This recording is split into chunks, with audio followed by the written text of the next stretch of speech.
Olá, eu sou a Flávia Gazi e eu tô aqui no ABC das Minas pra gente começar uma temporada pra falar sobre videogame. A gente vai ter 4 tópicos diferentes e nesse primeiro a gente vai se questionar sobre o que é game.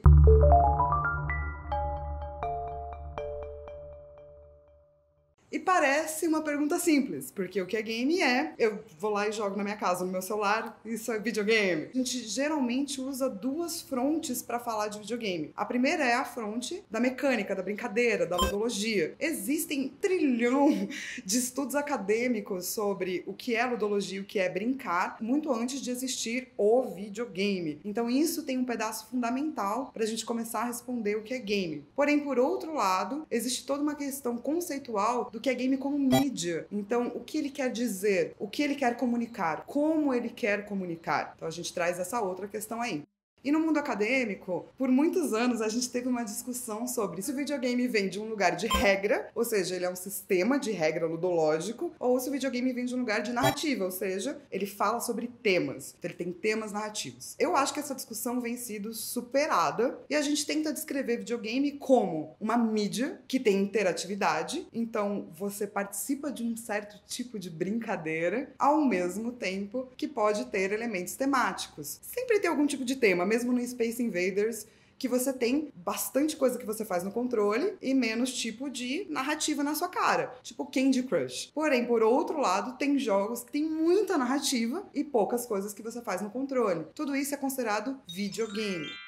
Tem uma máxima muito importante para quem estuda comunicação chamado o meio é mensagem, ou seja, a mídia é a própria mensagem. Se o videogame parte do sentido de interação, então o videogame é interação. E isso muda tudo. Porque quando você está sentado no cinema, o que você está fazendo? Você está assistindo. Se você sair do cinema para fazer xixi, o filme vai continuar passando, porque o filme não depende de você depois que você deu play, já era. O videogame não, se você abandona o seu controle, acabou o game. Então o game, ele depende de uma certa atuação das pessoas. As pessoas têm que atuar junto com o jogo. Se não tem movimento, não tem materialidade, não tem corpo, não tem videogame. E por que isso é tão importante? Porque daí ao longo dos anos a gente vai trabalhando com essa questão do que é jogo. Jogo não é uma coisa que tem combate ou não tem combate. Tem que ter certa mecânica ou não tem que ter certa mecânica. E a gente passa muito por isso. Tem muita gente que acha que games com pouca mecânica não são jogos. São cinemas interativos. E essa é uma discussão muito grande hoje. Porque então se você pode interferir pouco, talvez não seja jogo. Eu costumo dizer que se a maneira que você pode interferir modifica o game, então é game.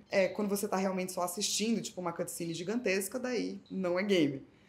A partir daí a gente já começa a ver certas complexidades que às vezes as pessoas não percebem. Por exemplo, as pessoas falam, game é uma evolução de cinema. Não, gente. É uma mídia completamente diferente, porque ela depende da pessoa. E daí você começa também a reparar o quanto tipo de possibilidades de brincar, de jogar, de interagir existem. Por exemplo, uma coisa que pouca gente sabe é que jogos que têm apenas a ver com narrativa e tem pouca mecânica, eles existem desde a década de 1970, lá no começo do videogame. Tem um negócio que eu acho maravilhoso, que existe até hoje, chamado MUD, Multi-User Dungeon. Foi criado por esse cara chamado Richard Bartle, quando eles estavam começando a fazer experiências com grandes computadores em rede e tal. E basicamente funciona como um RPG, um role-playing game, que você joga online, desde essa época. E existe gente jogando MUD até hoje. Então imagina que é um gênero de videogame que sobreviveu aí décadas e décadas e décadas. Se você não conhece, RPG é aquele tipo de jogo que você faz uma ficha de personagem, às vezes tem um tabuleiro, às vezes não, e daí vem um mestre e narra um monte de eventos, e você meio que vai criando uma história junto a partir disso. Muita coisa do videogame veio disso também, especialmente os jogos de narrativa. Por quê? Porque o objetivo é tentar contar junto uma história. Tem uma comparação com o cinema que eu acho válida, que é a comparação do jogo AAA com o cinema super caro. Pra quem não sabe, o jogo AAA é quase como uma comparação com a indústria de cinema hollywoodiana. Muito dinheiro, muita gente, muito orçamento de marketing. Pra você fazer um filme tipo Vingadores, custa muito, precisa de muita gente, e você coloca basicamente o mesmo orçamento que você colocou pra fazer o filme,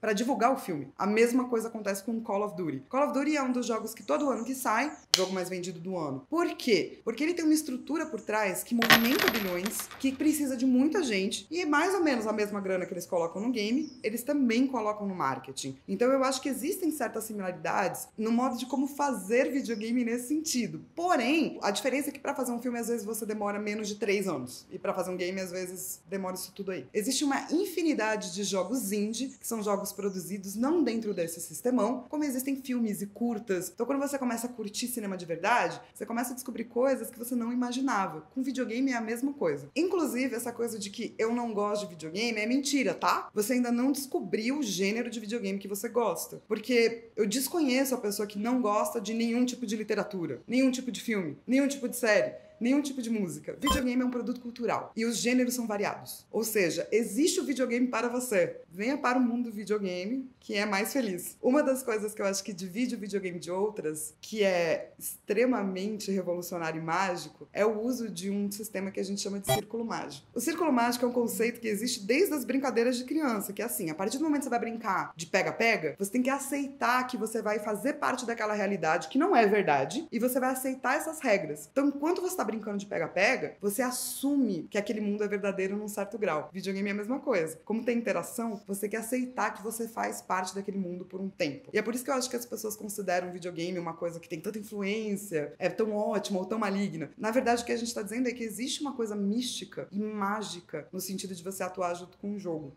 E essa, pra mim, é a parte mais legal de videogame.